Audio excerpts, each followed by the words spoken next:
ভুলে অথবা ইচ্ছায় স্ত্রীর দুধ পান করে ফেললে কি স্ত্রী তালাক হয়ে যাবে? সালাতের সময় হয়ে গেলে আজান শুরুর আগেই কি নামাজ আদায় করা যাবে? ভাত খাওয়ার সময় কি বাম হাতে গ্লাস ধরে পানি খাওয়া যাবে?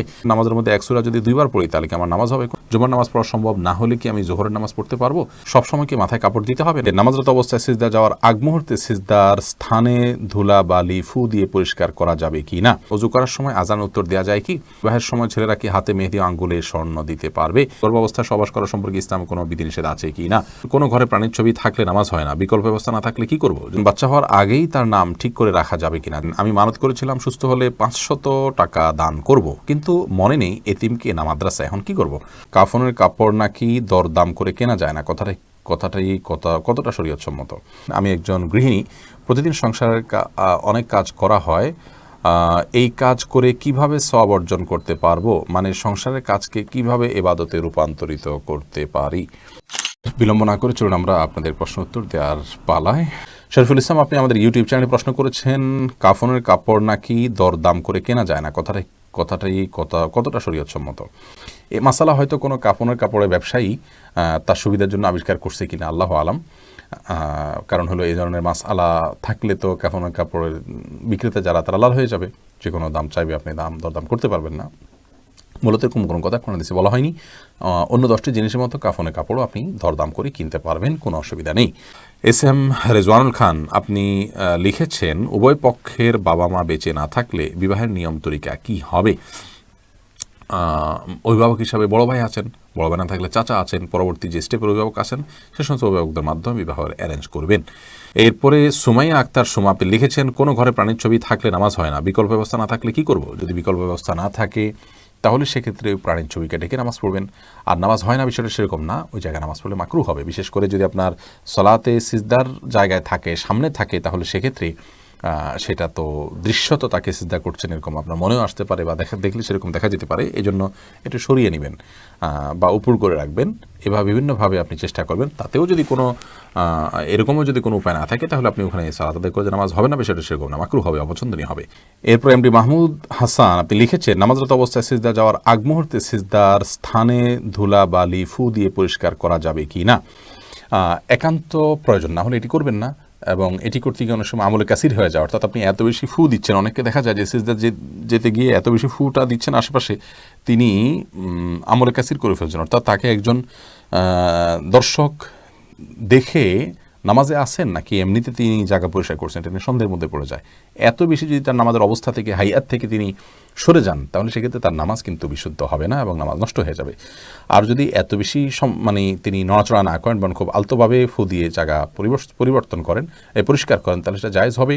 যদি এত ধুলাবালি হয় যে নিঃশ্বাসের সাথে তার নাকে ঢুকবে, তিনি ক্ষতিগ্রস্ত হবেন, অসুস্থ হবেন, এরকম আশঙ্কা থাকে, তাহলে এটি করা যেতে পারে। হাত দিয়ে একটু সরা দিলেন বা আপনি নাক দিয়ে ফু দিলেন, এটি জায়েজ আছে। কিন্তু একান্ত যদি জরুরি না হয়, তাহলে শুধুমাত্র সূচিবায়ের কারণে বা অতি শৌখিনতার কারণে এমনটি করা সালাতের যে সৌন্দর্য সেটাকে নষ্ট করে দেয়।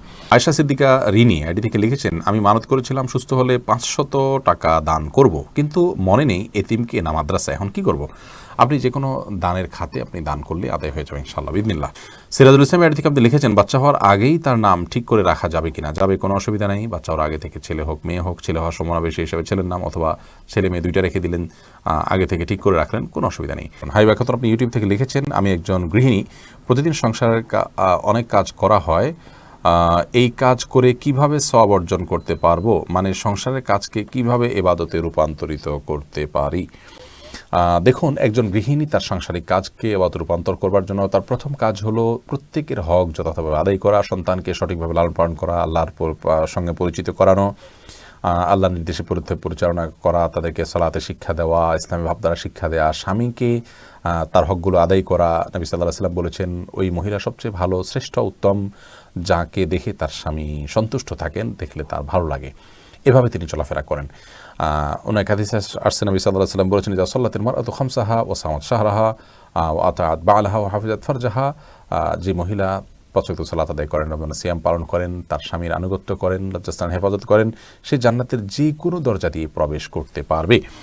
তো এই কাজগুলো করার পাশাপাশি আপনি আপনার যখন গৃহস্থলী কাজ করবেন, তখন আপনি আল্লাহর জিকির করলেন, সব কাজ বিসমিল্লাহ বলে করলেন, এবং নিজের আমলগুলো সব ঠিকঠাক রাখলেন। অহেতুক অনর্থক কাজ, মোবাইল ইত্যাদি, টেলিভিশন ইত্যাদিতে অহেতুক প্রোগ্রাম ইত্যাদি দেখা, বা হারাম জিনিস দেখা থেকে আপনি নিজেকে বিরত রাখলেন, যথাসময় পর্দার মধ্যে থাকলেন, নিজের পবিত্রতা নিজে রক্ষা করার চেষ্টা করেন, ইনশাআল্লাহ বিদিনিল্লাহ এর মাধ্যমে আপনি গৃহিণী হয়েও আল্লাহ তাআলার প্রিয় পাত্র হতে পারেন এবং আপনার গৃহস্থলী কাজগুলোকে এভাবে আপনি পরিণত করতে পারবেন। মোহাম্মদ নাহিদুল ইসলাম আপনি লিখেছেন, অজু করার সময় আজান উত্তর দেওয়া যায় কি? অজু করার ফাঁকে ফাঁকে আপনি যদি পানি অপচয় করা ছাড়া আজানের জবাব দিতে পারেন তো অবশ্যই দিতে পারেন। তবে মোহাম্মদ হাসান আপনি লিখেছেন, গর্ভাবস্থায় সহবাস করা সম্পর্কে ইসলামে কোনো বিধিনিষেধ আছে কি না? না, গর্ভাবস্থায় সহবাস করার পরে ইসলামের কোনো বিধিনিষেধ নাই। তবে আপনি এই অবস্থায় সহবাস করলে যদি বা গর্ভস্থ সন্তানের ক্ষতি হয় বা স্ত্রীর কষ্ট হয় বা ক্ষতি হয়, তাহলে সেক্ষেত্রে সেটি করা উচিত হবে না। শিশির ভেজা ঘাস এই আইডি থেকে আপনি লিখেছেন, সবসময় কি মাথায় কাপড় দিতে হবে? না, সবসময় মাথায় কাপড় দিতে হবে বোন, এমনটি মোটেও আবশ্যক নয়।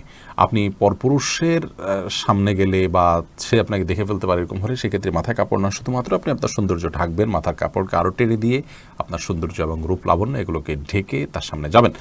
আর এর বাইরে আপনি আপনার বাসায় আপনার বাবা, ভাই, বোন বা আপনার মহিলারা, তারপর আপনার ছেলে, মাহরাম যারা আছেন তাদের সামনে আপনাকে মাথা সবসময় ঢেকে রাখতে হবে কাপড় দিয়ে, এমনটা আবশ্যক নয়। তবে হ্যাঁ, আপনি ফিতনার এই যুগে নিজেকে যথাসম্ভব সেফে রাখার জন্য আপনি অন্য পুরুষদের সামনে, অর্থাৎ বাসার মাহরম পুরুষদের সামনে, ধরুন শ্বশুর আছেন, আপনার বড় ভাই আছেন, বড় সন্তান, ছেলে সন্তান আছেন, তাদের সামনে মাথায় কাপড় টাপড় দিয়ে থাকতে পারলে ভালো, কিন্তু মাথায় কাপড় দিয়ে রাখতে হবে সব সময়, এটা পর্দার নির্দেশ এরকমটি কিন্তু নয় নিজের পরিবারের সদস্যদের সামনে, অর্থাৎ মাহরামদের সামনে। জয়নাল মুন্সি আপনি লিখেছেন, বিবাহের সময় ছেলেরা কি হাতে মেহেদি, আঙ্গুলে স্বর্ণ দিতে পারবে? মেহেদি এটা নারীদের ভূষণ, নারীরা দিবে, বিশেষ করে হাতে পায়ে, চুলে বা দাড়িতে ছেলেরা দিতে পারে। নবী আলাইহিস সালাম এক নারীর হাত দিয়ে কিছু দিচ্ছিলেন, তো তার হাতে মেহেদি ছিল না। নবী আলাইহিস সালাম বলেছেন যে এটা কি পুরুষের না মহিলার হাত? বলা হলো মহিলার হাত। তখন তিনি বললেন যে মহিলার হাত কেমন যে মেহেদি নেই? তার মানে মহিলারা মেহেদি পড়তেন তখন, তাদের আদা ছিল এটি, কিন্তু পুরুষ সেটি করবে না, অর্থাৎ নারীর সাথে পুরুষ সাদৃশ্য গ্রহণ করা নিষেধ।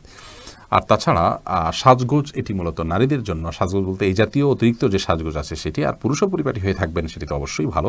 শাহাদাত হোসেন আপনি লিখেছেন, জুমার নামাজ পড়া সম্ভব না হলে কি আমি জোহরের নামাজ পড়তে পারবো? জুমার নামাজ পড়া সম্ভব না হলে, মিস হয়ে গেলে তো অবশ্যই জোহর নামাজ পড়বেন। মোহাম্মদ হাসান আলী কিন্তু কেন মিস হলো? অবহেলার কারণে মিস হলো, সেটি গুনাহের কথা, সামনে থেকে সাবধান হতে হবে। মোহাম্মদ রহমান আপনি লিখেছেন, ভাত খাওয়ার সময় কি বাম হাতে গ্লাস ধরে পানি খাওয়া যাবে? যাবে, বিশেষ করে বাম হাতে পানি নিয়ে ডান হাতে ঠেক দিয়ে অনেকে খান, অর্থাৎ দুই হাত দিয়েই খেলেন আর কি, এটা জায়েজ আছে, কিন্তু উত্তম হলো আপনি সরাসরি ডান হাত দিয়ে পান করা। কারণ নবী করিম সাল্লাল্লাহু আলাইহি ওয়াসাল্লাম এক কৃতদাসকে বাম হাতে খেতে দেখে বলেছেন, কুল বিয়ামিনিক, তুমি তোমার ডান হাতে খাও, অকুল বিমায়ালিক, এবং তোমার সামনে থেকে খাও। তো বাম হাতে পান করা এটা সুন্নাহর খেলাফ একটি কাজ, এটি করা উচিত নয়। ডান হাতে যথাসম্ভব পান করা উচিত, কিন্তু ডান হাতে আমাদের খাবার লেগে থাকে, বিশেষ করে আমরা যারা এই সাবকন্টিনেন্টে থাকি, আমাদের খাবারগুলো এরকম যে ভাত তরকারি ঝোল টোল দিয়ে খেতে গেলে আমাদের হাত মেখে যায়, গ্লাসে ধরলে নষ্ট হয়ে যায়, সেখানে আমরা আঙুল চেটে খেয়ে তারপরে ধরতে পারি, সেটা আমাদের জন্য অধিকতর সুন্নাহর নিকটবর্তী এবং ভালো। কিন্তু যদি কেউ বাম হাতে খেয়ে ডান হাত দিয়ে ঠেক দেন, তাহলে সেটাকেও আপনি আপনার ভুল বলবেন বা গুনাহ হয়েছে এরকম বলার কোনো সুযোগ নেই, সেটাও করা যেতে পারে। অনেক ওলামা ইকরাম সেই পরামর্শ দিয়ে থাকেন। মাহদি হাসান আপনি লিখেছেন, নামাজের মধ্যে এক সূরা যদি দুইবার পড়ি তাহলে কি আমার নামাজ হবে? কোনো অসুবিধা, নামাজ হয়ে যাবে। এক সূরা যে একাধিকবার পড়তে হবে, এক সূরা যে একবার বেশি পড়া যাবে না এমন কোনো বাধ্যবাধকতা নেই। আমরা সূরা তারাবির সালাতে যে পড়ি, এক রাকাতে তো অনেক সূরাও পড়ি, তাই না? কোনো অসুবিধা নেই। জান্নাতুল ইমিন আপনি লিখেছেন, সালাতের সময় হয়ে গেলে আজান শুরুর আগেই কি নামাজ আদায় করা যাবে? সালাতের সময় হয়ে গেলে আজান শুরুর আগে আপনি সালাত আদায় করতে পারেন, কোনো অসুবিধা নেই। সালাতের সময় হওয়াটা হলো মূল। ইন্না সালাতা কানাত আলাল মুমিনিনা কিতাবাম মাওকুতা, সালাত নির্দিষ্ট সময় আদায় করাটাকে ফরজ করা হয়েছে। আজান হলে তারপরে জামাত হবে, আজান হলো ডাকার জন্য, কিন্তু তার আগে মা বোনরা তার জায়গায়, পুরুষরাও তার জায়গায় সালাত আদায় করতে পারবেন, কোনো অসুবিধা নেই। আরমান হুসাইন আপনি ইউটিউব চ্যানেল থেকে প্রশ্ন করেছেন, ভুলে অথবা ইচ্ছায় স্ত্রীর দুধ পান করে ফেললে কি স্ত্রী তালাক হয়ে যাবে? দেখুন, ভুলে বা ইচ্ছাকৃতভাবে যদি কোনো স্বামী তার স্ত্রীর দুধ পান করে ফেলে, তাহলে তার কারণে তাদের বৈবাহিক সম্পর্ক নষ্ট হবে না, এটি বিশুদ্ধতর মত এবং এটি জমহুর উলামা ইকরামের মত। কেউ কেউ এর ব্যতিক্রম বলেছেন, কিন্তু সেটি আসলে গ্রহণযোগ্য নয়। অতএব স্বামী যদি স্ত্রীর স্তনে মুখ দিয়ে দুধ পান করে ফেলেন ভুলে, তাহলে তার কারণে সম্পর্ক, তাদের স্বামী স্ত্রীর সম্পর্ক নষ্ট হবে না। নবী করিম সাল্লাল্লাহু আলাইহি ওয়াসাল্লাম বলেছেন, ফাইন্নামার রাদাআতু মিনাল মাজাআহ, অন্য হাদিসে আসছে লা রাদাআ ইল্লা লা রাদাআ ইল্লা ফি সানাতাইন, আও কামা ক্বালা আলাইহিস সালাতু ওয়াস সালাম। 2 বছরের বাইরে গেলে যদি দুধ পান করানো হয়, সে দুধ পান করানোর ভিত্তিতে হারাম হওয়ার সম্পর্ক সাব্যস্ত হবে না। এবং এ বিষয়ে দুরুল মুখতারের মধ্যেও স্পষ্ট ফতোয়া রয়েছে, এবং প্রয়োজন ছাড়া আপনার প্রয়োজন ছাড়া আপনার একজন মানুষ অহেতুক কর্মকাণ্ড থেকে যথাসম্ভব, বিশেষ করে যেখানে নানা রকমের রিস্ক আছে, নানা রকমের আপনার সুবিধা অসুবিধার দিক সেখানে চলে আসতে পারে, এই ধরনের বিষয়ে মানুষ যথেষ্ট সাবধান এবং সচেতন হতে হবে। স্ত্রীর দুধ যদি অনিচ্ছাকৃতভাবে কারোর মুখে চলে যায় এবং সে পান করে ফেলে, তাহলে সেটা মানে ইচ্ছাকৃত যদি কেউ করে তাহলে সেটা নাজায়েজ হবে, গুনাহের কথা হবে। যদিও কোনো কাম জায়েজ বলেছেন, কিন্তু নাজায়েজ এবং গুনাহ হবে, এই মতটি অধিকতর শক্তিশালী। সাবির আহমেদ আপনি আইডি থেকে লিখেছেন, মসজিদে না গিয়ে নিয়মিত নিজের ওয়াইফের সাথে ঘরে জামাতে নামাজ আদায় করা কি সঠিক হবে? মোটেও সঠিক হবে না ভাই সাব্বির। কারণ হলো আমাদেরকে আল্লাহ রাব্বুল আলামিন যে দিন দিয়েছেন, এই দিনে 5 ওয়াক্ত সালাত হলো সবচেয়ে গুরুত্বপূর্ণ আমল। আর এই 5 ওয়াক্ত সালাত পুরুষদের জন্য মসজিদে গিয়ে সালাত আদায় করার নির্দেশনা আমাদেরকে দেওয়া হয়েছে। নবী সাল্লাল্লাহু আলাইহি ওয়াসাল্লাম বলেছেন, 3 ব্যক্তি যাদের ব্যাপারে আল্লাহ রাব্বুল আলামিন নিজে জাবির এবং জিম্মাদার হয়ে যান, তাদের মধ্যে এক ব্যক্তি হলেন ওই ব্যক্তি যে মসজিদে যাতায়াত করে সালাত আদায় করার জন্য। অন্য এক হাদিসে নবী আলাইহিস সালাম বলেছেন, আলা আদুল্লুকুম আলা মা ইয়ামহুল্লাহু বিল খাতায়া ওয়া ইয়ারফাউ বিহিদ দারাজাত, আমি তোমাদেরকে এমন আমলের কথা বলে দিব না যে আমলের কারণে আল্লাহ তাআলা তোমাদের মর্যাদা বৃদ্ধি করবেন এবং তোমাদের ভুল ত্রুটি এগুলোকে মাফ করে দিবেন। সেই প্রশ্নের পর সাহাবীরা বলেছে, অবশ্যই বর্ণিত রাসূলুল্লাহ। তখন নবী সাল্লাল্লাহু আলাইহি ওয়াসাল্লাম যে আমলগুলোর কথা বলেছেন, তার মধ্যে একটা আমল হলো মসজিদে যে ঘন ঘন যায়। তো মসজিদে যাওয়া, মসজিদে গিয়ে সালাত আদায় করার জন্য নির্দেশ আমাদেরকে দেওয়া হয়েছে। আর জামাতের আয়োজনটা মসজিদে হবে পুরুষদের জন্য, এতেই জামাতের যে উদ্দেশ্য সেটা সাধিত হবে। বাসায় আপনি যদি আপনার স্ত্রীকে নিয়ে জামাত নিয়মিত করেন, অথচ আপনার হাতের নাগালে আশেপাশে মসজিদ থাকে, তাহলে আপনার এই কাজটি উচিত হবে না, সঠিক হবে না। জামাতের সাথে সালাত আদায়ের যে নির্দেশ, সেই নির্দেশটা পালন হবে না। হ্যাঁ, আপনি জামাত আদায়ের সবটা পেলেন শুধুমাত্র।